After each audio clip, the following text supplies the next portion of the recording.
Menteri Perumahan dan Kawasan Permukiman Marwarar Sirait mengunjungi warga Rusun Pasar Rumput di Manggarai, Jakarta Selatan. Kehadirannya langsung disambut hangat oleh para penghuni rusun. Di tengah antusiasme warga, sejumlah penghuni memanfaatkan kesempatan ini untuk menyampaikan keluhan secara langsung.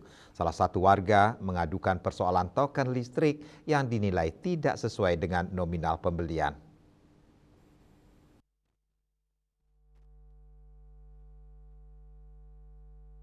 Menteri Perumahan dan Kawasan Permukiman Marwarar Sirait mengunjungi warga Rusun Pasar Rumput yang berlokasi di Manggarai, Jakarta Selatan.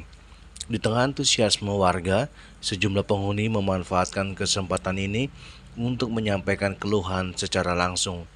Salah satu warga mengadukan persoalan token listrik yang dinilai tidak sesuai dengan nominal pembelian. Warga tersebut mengaku ketika membeli token listrik senilai Rp50.000, jumlah saldo listrik yang diterima tidak mencapai nilai yang dibayarkan. Menanggapi hal itu, Marwar mengatakan akan menampung terlebih dahulu seluruh keluhan warga.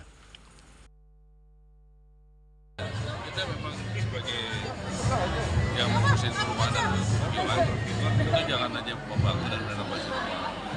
Jadi cash to pun dapat keluhan kan soal keamanan ada motor-motor yang hilang. Kalau di sini keluhannya satu soal kesehatan, karena dia kedua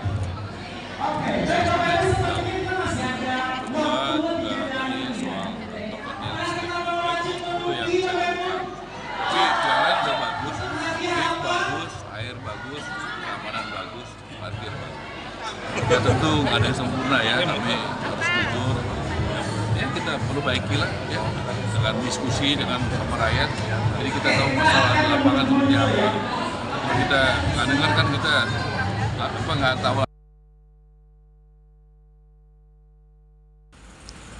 Selain persoalan listrik, warga juga meminta adanya fasilitas olahraga yang lebih memadai. Seorang penghuni mengusulkan pembangunan lapangan bulu tangkis atau lapangan sepak bola mini karena kesulitan mendapatkan gedung olahraga yang tersedia untuk bermain. Menanggapi aspirasi tersebut, Marwarar menawarkan pilihan kepada warga apakah lebih membutuhkan gedung olahraga bulu tangkis atau lapangan futsal mini. Dari Jakarta, Julius Wata dan Ketut Sumadiasa melaporkan.